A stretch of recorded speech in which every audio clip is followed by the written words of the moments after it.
অন্যকে আঘাত করে নিজে বড় হওয়া যায় না।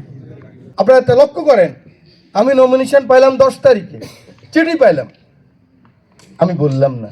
19 তারিখে আমি রেকর্ড করে রাখলাম যে 20 তারিখে আমি ট্রেনিং দিলে আমার নেতাকর্মী যেন কাউকে ইয়ারকি না করে।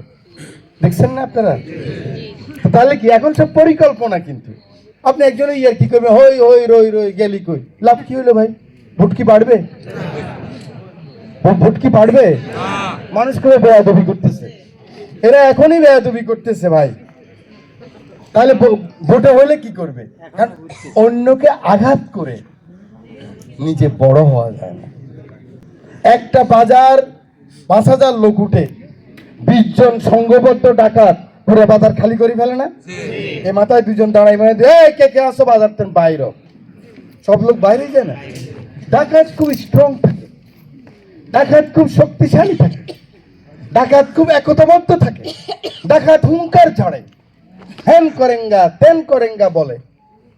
প্রথম তোর বড়টারে ধর্ম, তারপর ছোটটারে ধর্ম। কে বলে এটা? ডাকাতরা বলে, খারাপ লোকেরা বলে, ভালো লোকেরা বলে না।